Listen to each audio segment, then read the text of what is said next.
My name is Walt Heyer, and I used to be a transgender. In fact, I lived 8 years as a transgender female. The reason I'm no longer a transgender is because I found the truth.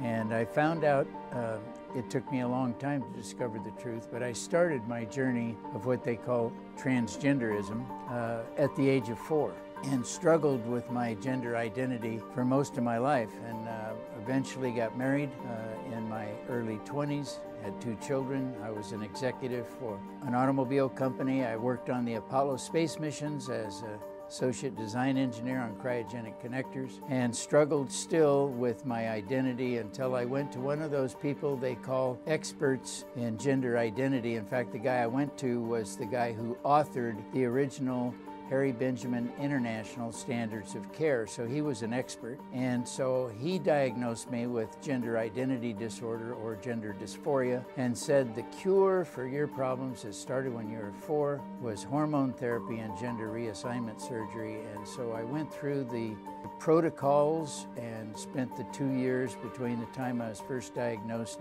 wondering if this was going to work. And eventually in April of 1983, I underwent gender reassignment surgery in Trinidad, Colorado. It was a few years after that, about 5 or 6 years after that, I began to study psychology and of addictions at UC Santa Cruz, and began to crack open the books and found out that people who identify as a transgender are actually suffering from a variety of what they call comorbid disorders: schizophrenia, bipolar disorder, body dysmorphic disorder, obsessive compulsive disorder, and many other disorders that the people who are experts, like my doctor was, never pay any attention to. And it's, frankly speaking, from my point of view as a former young child who did this, it's child abuse, and it shouldn't be done. Thank you for watching Hidden Hand. Let me know what you think below.